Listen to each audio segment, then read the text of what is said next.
strange shaped ears. Be patient. You don't know these things until you start putting these things on and you realize, what's wrong with my ears? Something's wrong with my ear. You're good. Okay. If my ear bends and turns red, ignore it. We're good. Hey, a lot's already happened this morning. Pastor came up with the idea of potluck communion. I don't think that's a good idea. I don't, but it's very creative. And then that last song. Wow. Let me just, Holt family. Mr. Holt, I don't know you, but brother, you up here with your family, I saw the tears, I felt it, I got a feeling, I know what it feels like, you're going to blink. And those two that have the vertical help, you're going to be looking up at pretty soon for real. And you're not going to know what happened. You keep praying that. You keep praying that they see God in you, and you're well on your way to doing what you're supposed to do. That was wonderful. Appreciated that so much this morning. We are in the book of Habakkuk. You're thinking, man, I was reading there yesterday, right? You go to Matthew and go 5 blocks to the left, you'll find yourself in the book of Habakkuk. It's towards the end of the Old Testament. And it's not one of those, well, he's called a minor prophet for a reason, okay? It's not one of those we're in all the time. But I think there's a wonderful truth, wonderful practical meaning in the book of Habakkuk that speaks to us in a way that we didn't really expect, I would say, because when I first went to this book, I was like, wait a minute, what's going on here? And as you begin to read it, you begin to understand, you begin to realize, this is challenging. This is real. This is me. And it's a profound, deep book. And we'll look at, let me just read the first 2 verses and get us started. They're really encouraging. The burden which Habakkuk the prophet did see, O Lord, how long shall I cry until you will not hear? Even cry out to you of violence, and you will not save. Let's pray. Father, we are thankful to come to your house, Lord, and already have been blessed, Lord, blessed by you, and what it is to know you, to serve you, to desire to show you to those around us. And now, Father, as we begin to look at this book and at Habakkuk and the struggle that he was having, and realize, I've been there. I've walked those shoes. I've cried that cry. And yet to take the encouragement of a man who starts questioning and begins praising. I pray that you would help us to focus our eyes again, and no matter what we're going through, no matter where we're at today, you are still in charge, you're still in control. It is not beyond your reach, and it is not outside of your plan. So help us, encourage us, I pray. Thank you for the chance to be here this morning, in Jesus' name. Amen. It's called the problem of evil. It is a philosophical dilemma that has troubled humanity throughout history. It goes a little something like this. If God is all-loving, all-knowing, and all-powerful, how can evil, suffering, disaster, even death exist in the world? If God is all-loving, wouldn't he want all those things to come to an end? If he's all-knowing, wouldn't he know how to end them? And if he's all-powerful, wouldn't he be able to stop it? So if he is really all-loving, all-knowing, and all-powerful, how can you explain suffering and pain and disaster in the world? But if he's not all-loving, all-knowing, and all-powerful, how can he be God? And it's a dilemma that has plagued humanity since the beginning of time. Many people have even made this the reason for them not coming to faith in Christ, because they can't get in their mind how the problem of evil can exist. But the thing is, it's not only a problem unsaved people have, it's a problem we as believers have. In reality, we wrestle with this. God, if I'm following you and I'm yours and you're looking after me, then why do I have so many stinking problems all the time? Why isn't life just easy and simple? Why can't I just cruise through everything? Why do I have to go through all these things? Why is there pain? Habakkuk is a book book about a guy who saw it coming. He saw the pain on its way. He saw trials beyond comprehension, knew they were coming, knew that they were on the way, and just started saying, God, this can't happen. God, how long are you going to sit back and let this approach? How long until you step in? How long until you stop it, God? Think about the book of Habakkuk. It is the only book of the Old Testament that consists entirely of dialogue. That's it. Habakkuk talks to God. God talks to Habakkuk. 3 chapters, back and forth. It literally goes Habakkuk, God, Habakkuk. It's dialogue. It's a back and forth between this prophet and God. And the name of Habakkuk, one of the meanings of his name is the word wrestle. And that's what this book is. Habakkuk means to wrestle with God about this problem. He sees it coming, he sees it on its way, and he starts to wrestle with God. Habakkuk's contemporary with Jeremiah. You know the story of Jeremiah. Jeremiah kind of gives you this full-scale picture of what happens when the Babylonians come in and they take Israel captive, and the struggles and the difficulties and the pain. He gives you the full-blown details. He's the full 3-hour movie. He gives you all of it. Habakkuk's the trailer. You ever watch a movie trailer? You get the whole movie in about 90 seconds, and really all you get is the best parts. So if you watch the movie, you're like, well, I saw everything I needed to see in the trailer. Could have saved myself an hour and a half and just watched the 30 seconds, watch the trailer for 90 seconds and been good and got home. And Habakkuk gives you really a trailer of what Jeremiah is all about, because he's going to tell you the exact same situation. The Babylonians are coming. He sees it, and he begins to just question it and begins to pour out his life. And begins to have this dialogue with God. Now let me tell you, here's my trailer of the trailer. It ends good. Okay? It ends good. You go from a burden to a blessing, a worry to worship, the problem with God to the person of God. From sighing to singing. From worrying to watching. From waiting to worship. All this happens in 3 chapters. It's a beautiful picture and a beautiful story. So let's look at it, shall we? In chapter 1, he starts out, and he literally asks that one question. What is the one question growing up you're told you're never supposed to ask? It's a 3-letter word, starts with W, ends with Y, has an H in the middle. Anybody know? Why? Right? If you ask your parents why, what's always the answer? Because your parents were like that too. Okay. Because I said so, all right?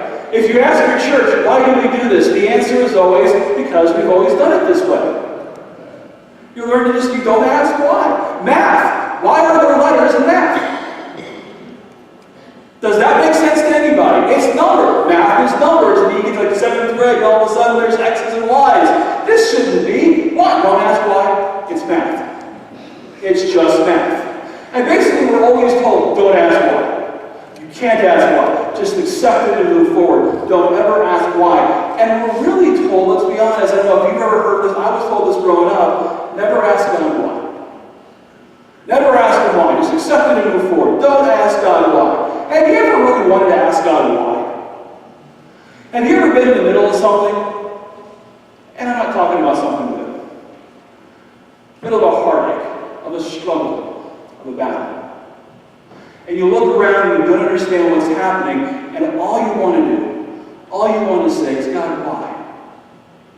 Why, God? Why are you allowing this to happen? You look around at our nation right now. Everything's breaking up. There's a shaking of long-standing foundations. People are turning away from the faith. They're questioning things that really have never really been questioned before. They're starting to ask questions about every little thing. They're doubting everything. To the point where the majority of our country, let's be honest, doesn't believe anything. Because what they believe is ridiculous. If you believe anything is true, you believe nothing. Can we be honest? Because it's not possible. And so you have these doubts and this unbelief, and there are places where doubts never existed before, that now all of a sudden you're seeing them creeping up. Okay? The church is one of the big ones. The church never struggled with doubts. We never struggled with people being in church, learning, growing, understanding, being brought up in the Word. But here's the problem. We don't have that generation right now. We have a generation growing up in the United States of America that doesn't know God's Word, doesn't know God, and isn't aware of what Jesus has done for them. Our world has changed. Our world changes quickly. And we look around and we see how far we've fallen. And the question is simple, why? God, why is this happening? But we're not supposed to ask why.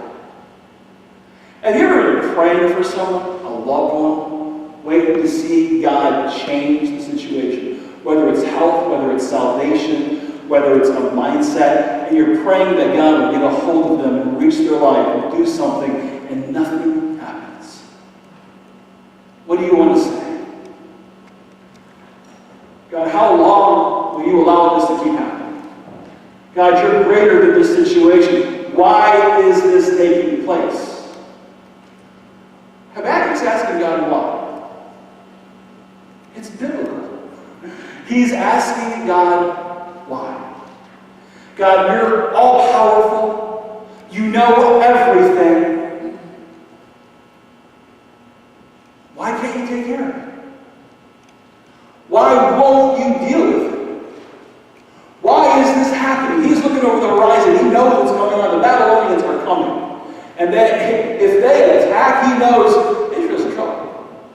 There is nothing we can do. They will destroy us. They will put us into slavery. Our life as we know it will be over, and it will be horrible. It will be miserable, and we won't even have anything we ever used to have. We won't even know who God is anymore. We're going to go, so it's going to be terrible. God, what are you doing? It's coming. How long are you going to sit back and allow this to happen? When will you listen to our prayers? Does that sound familiar at all? I think if we're honest, and that can be a hard thing to do in church, I know, but let's do it. If you're painfully, really honest, you've asked those questions to God. You weren't sure if you were supposed to, but you had to. You're at a breaking point, at a tipping point, and you're right there, and all you can do is say, God, I don't understand what you are doing. I don't understand why you are doing this. I don't understand how you can allow this. But does it help you all to know that throughout the Bible you find people doing the same thing? I'll give you one quick illustration. It's a simple one. Remember Jonah. Jonah was called by God to go to Nineveh, a place where he hated the people. He hated them. There is nothing about those people Jonah thought should ever be saved. God, you don't need to take care of those people. Those people are horrible, rotten, no good, disgusting people. And God, you really don't want to save them. No, I want you to go. Why, God? But Jonah did something. He ran. He didn't just ask why. He didn't like the response, so he ran. You remember what happened? Okay, he hops in a boat, storm starts, he gets tossed over, giant fish spitting up. There he is, he heads back, he ends up going to Nineveh. He goes into Nineveh, preaches the shortest sermon in the history of preaching, has a gigantic revival, everybody turns to Christ. He walks outside of the city, sits down, and in the midst of his greatest victory as a prophet, he still says, God, why? God, why? You thought you were bad for asking more than once. Jonah's a wreck. Habakkuk, the wrestler, is going to wrestle with this idea. God, why? The burden. Babylon's on their way. They're coming. Jerusalem is just sitting here. We are ripe for picking. They will destroy us. Now, why are you going to allow this? How long are you going to wait? Why don't you step in? Let me give you a side note here. I believe you can ask God why, if you're willing to handle the answer. Now, just know this. That answer is not going to be necessarily the answer you have planned. It's not going to be the answer you've written down in your notebook expecting God to say. That answer is going to be an answer from the one who knows everything, the one who has existed before time, the one who's always been and always will be. It is going to come from God. And if you want to ask God why, be prepared to handle the answer God gives you. Right here in chapter 1, Habakkuk is very horizontal in his thinking. He is looking at the situation. He's looking at the problems. He's looking at the difficulties, and he's responding from there. And let's be honest, we do that. When we first get the phone call, we first get the letter, our life first hits, and life gets hard, our initial response is usually the horizontal response. We look at the situation, and we go nutso.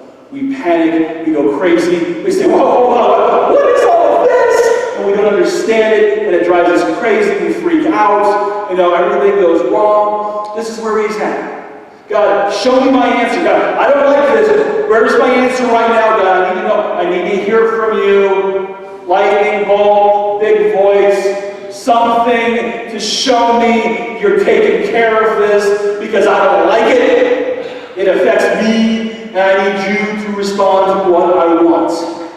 You can ask why, but be ready for the answer. I told you this is a book of back and forth. God responds. Look at verse 5. Behold, you among the heathen, and regard and wonder marvelously, for I will work a work in your days, which you will not believe, though it be told you. For though I raise up the Chaldeans, that bitter and hasty nation, which shall march through the breadth of the land to possess the dwelling places that are not theirs. You can ask why, but be ready for the answer. God steps in and says, Habakkuk, I'm in charge. I know what's taking place. You're not going to believe what I'm going to tell you. You're going to look at me and say, God, that can't be right. That's not what I want, and you're right. It's not what you want. It's what has to happen because it's what I'm doing and how I'm working. Basically, he says, hold on, I'm going to be God right now, so sit back and watch. You don't understand what that means. And so he tells them, here it is. This is what I'm going to do. They're going to come in. They're going to take over. They're going to do exactly what you're afraid of. I'm going to allow that to happen for a season. I'm going to use them to do my work. But I will not abandon you. And you will see my hand move. And you will see me work when the time is right. The comical part in chapter 1 is Habakkuk hears God respond, takes God's response, and he's like, okay, God, okay, that was an answer. Wasn't looking for that one, but we'll take it. But, faith is great and everything, but if you could just give me a little bit of a sneak peek as to how you're going to handle this. I mean, you're saying they're going to come, you're saying you're going to take care of it. Can you give me a little bit more details? Could you flesh this out for me? Could you just kind of, in your way, show me the future? I mean, he's asking for a revelation before there was John, and just kind of walk me through how you're going to do it.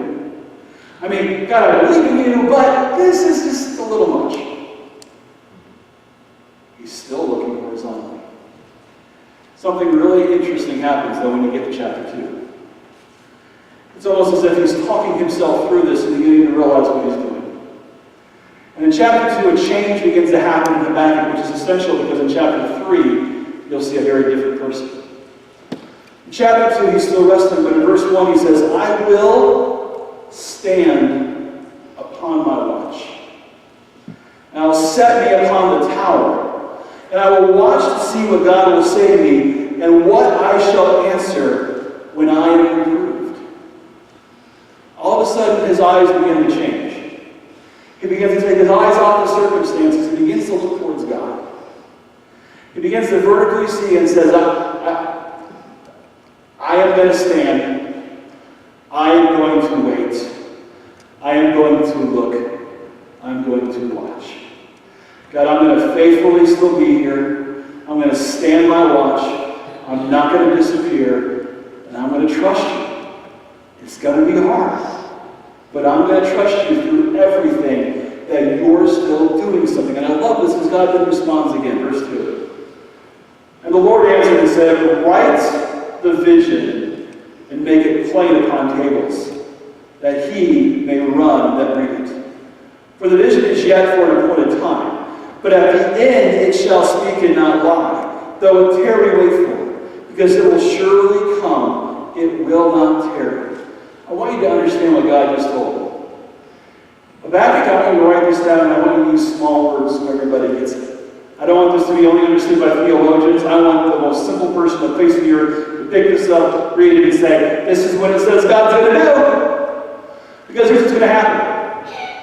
The time will come that I will do this. And I want everybody to know that I told you I was going to do this.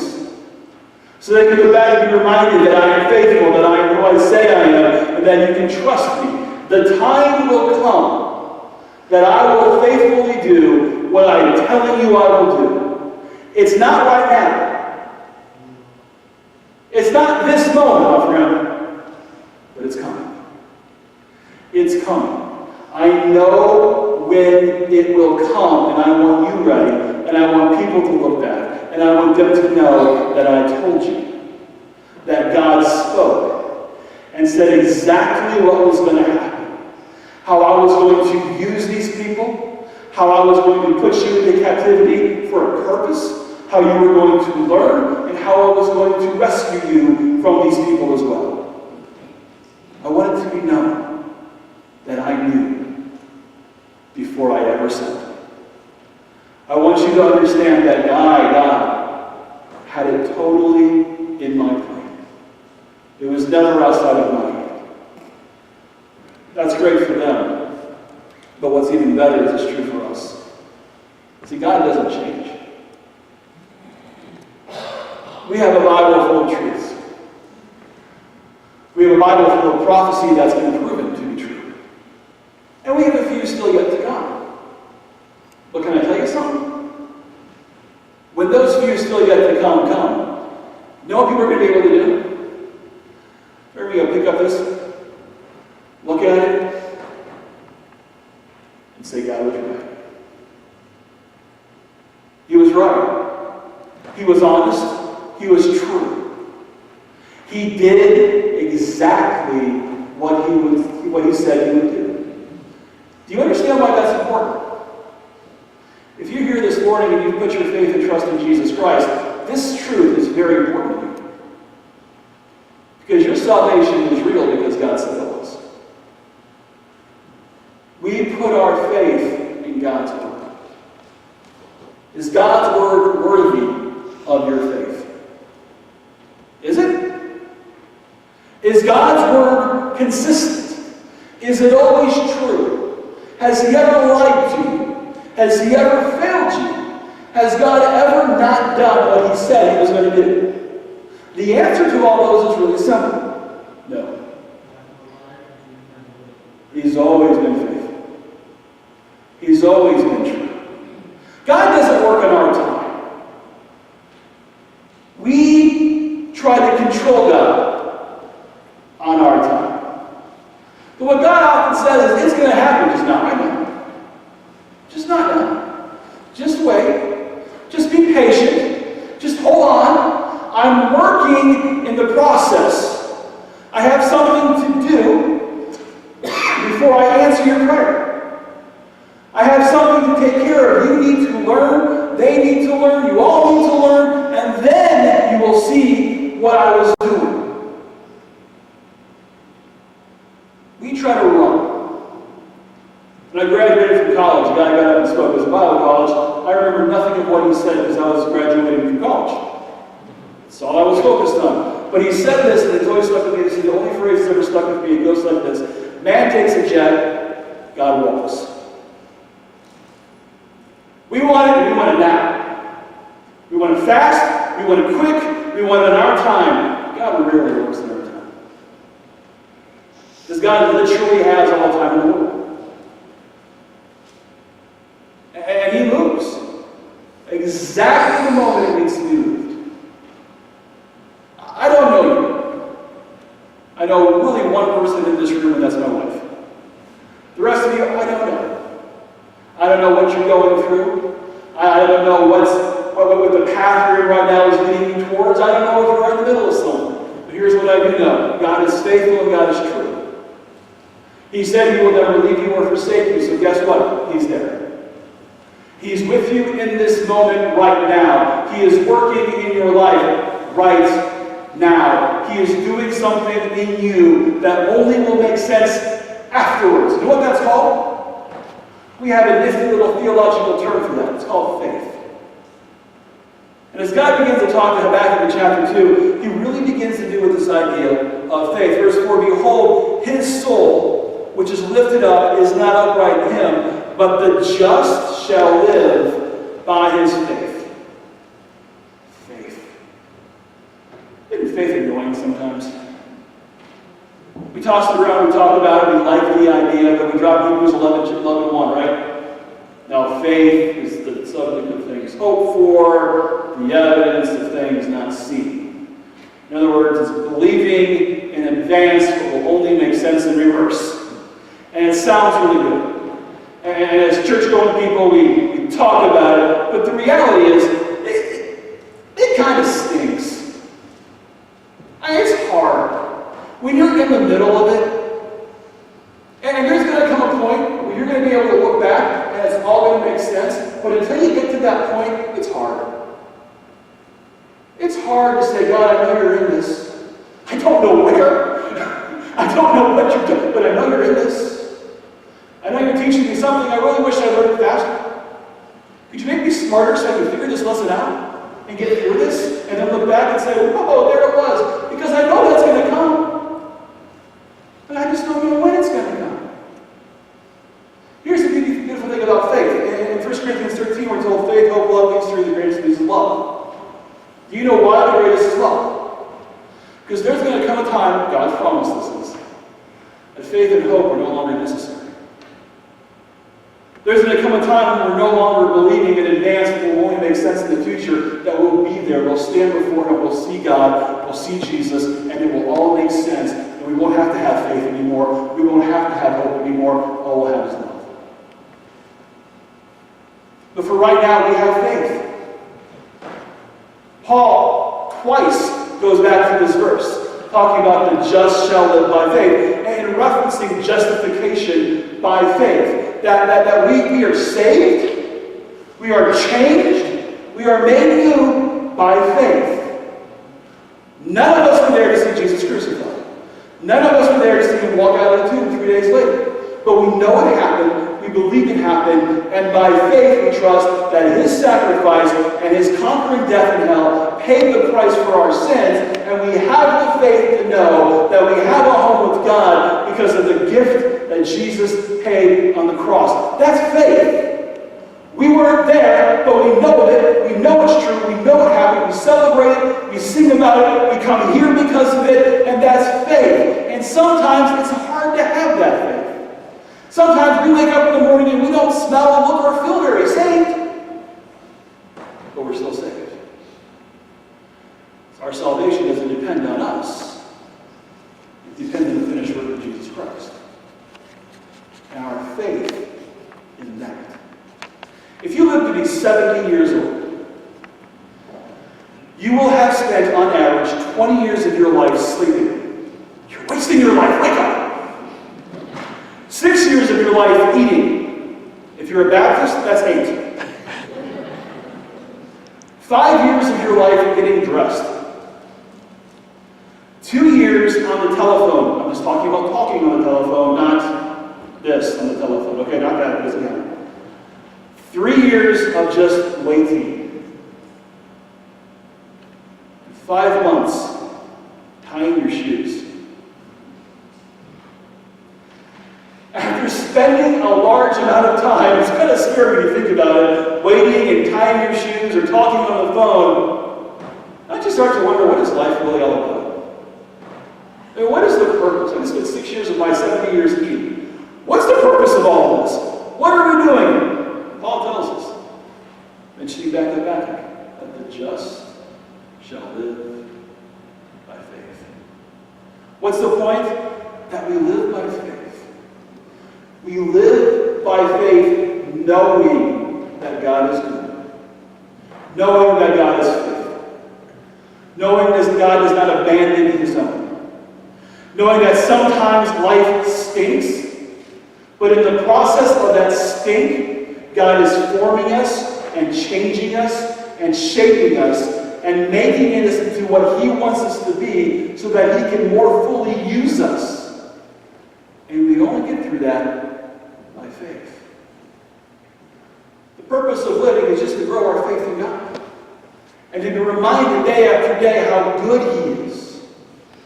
How amazing He is. Check out verse 14. The earth shall be filled with the knowledge of the glory of the Lord as waters cover the sea. God comes down to this thing, and the rest of chapter 2 is God talking. And He's telling them why this is going to happen, and how this is going to happen. And that the Babylonians, I'm going to use them. And everyone's going to see that I was the one who used these people.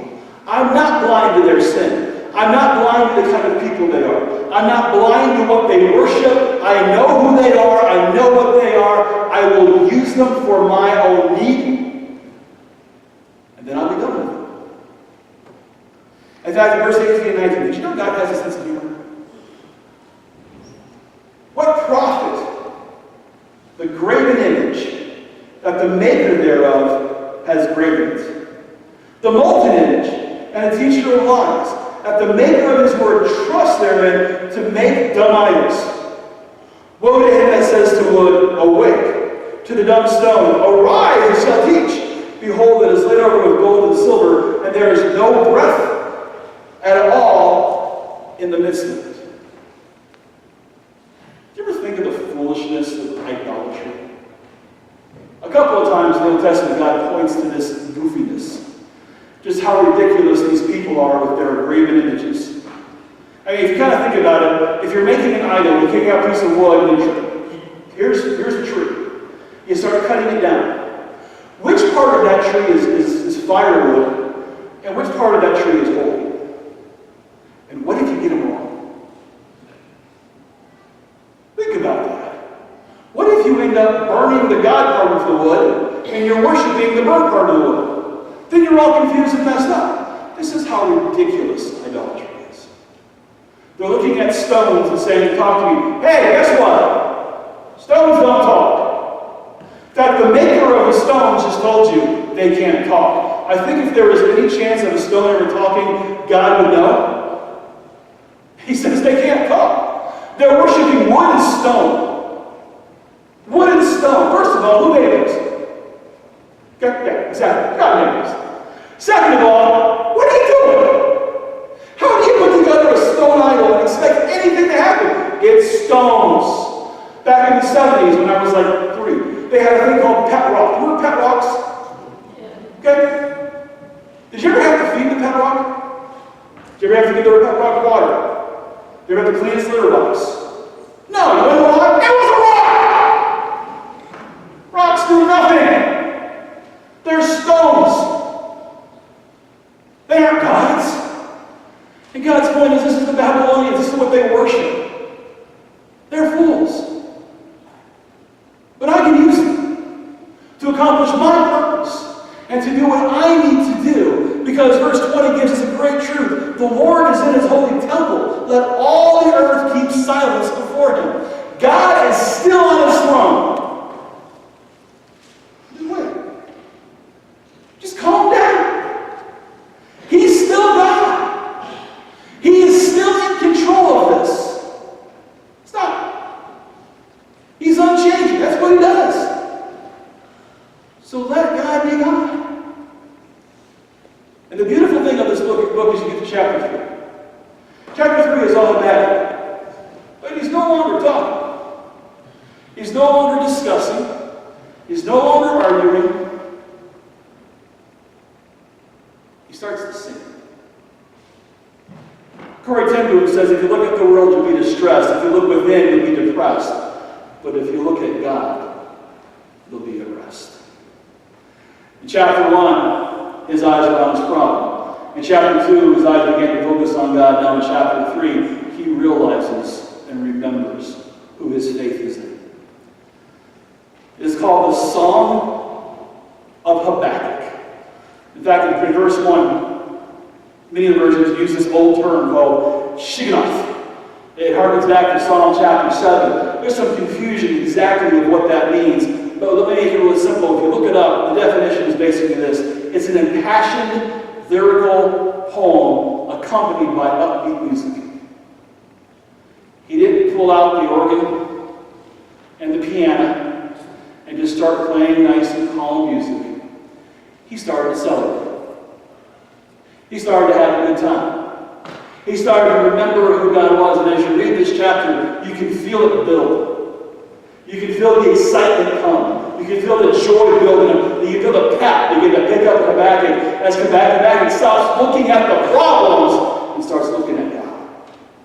And all of a sudden, his focus and his eyes begin to change. And he begins to break out. And he begins to praise God. Verse 2, Lord, I heard your speech. I was afraid.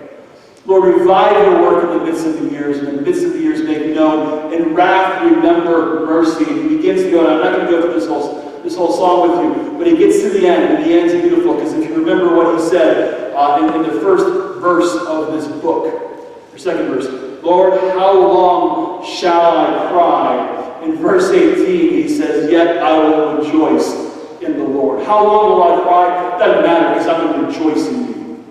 I'm going to take my eyes off my problems. Look, they're real.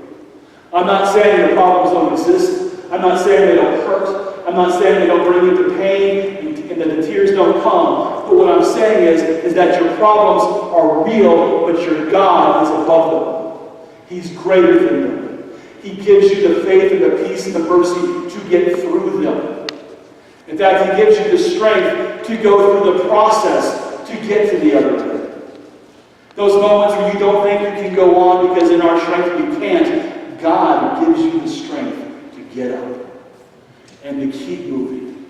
And to say, though this is horrible, though this is wretched. I mean, look what he says. Look at verse 17 with me. Although the fig tree shall not blossom, that's not good.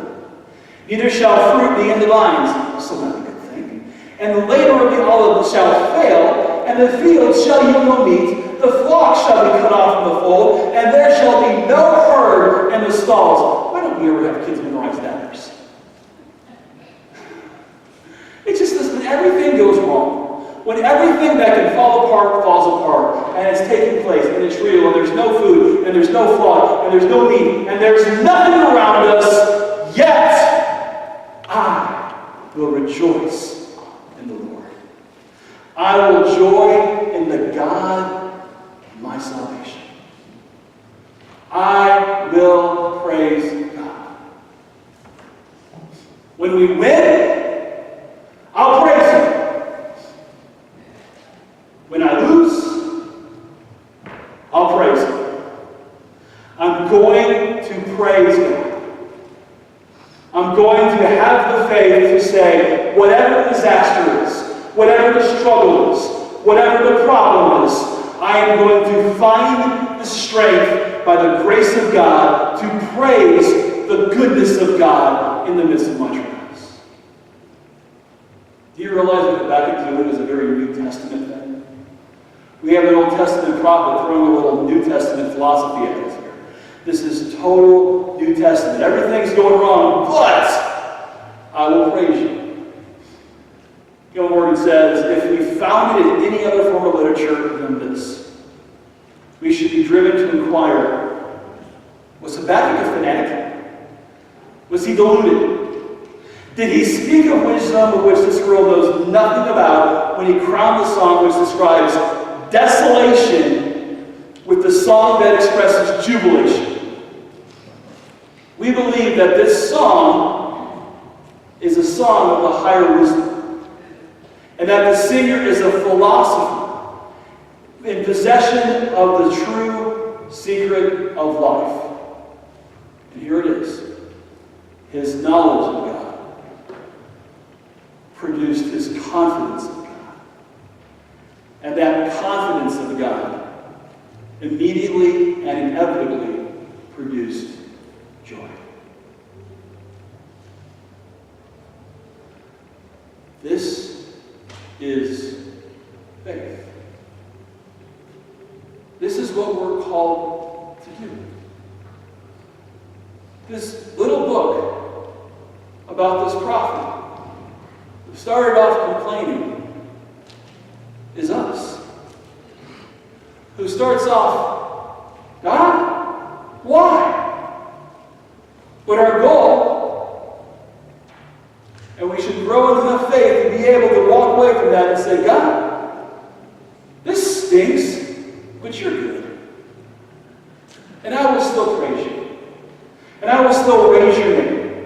and I will still lift you high.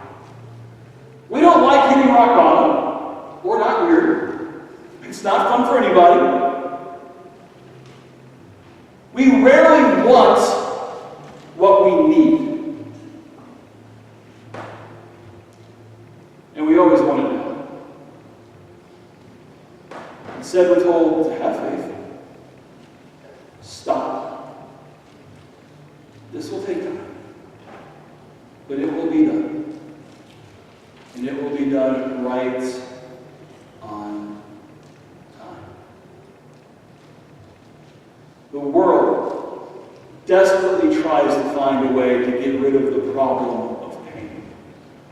They deny God. They say God can't exist, there must not be any God. We're just trying to figure this out on our own. But God tells us He has ordained the problems for a reason. They did not come outside of His hand. They did not come outside of His will. And they did not come outside of His power. Back in John 16:33, Jesus spoke of this, but He said, in the world, you will have tribulation.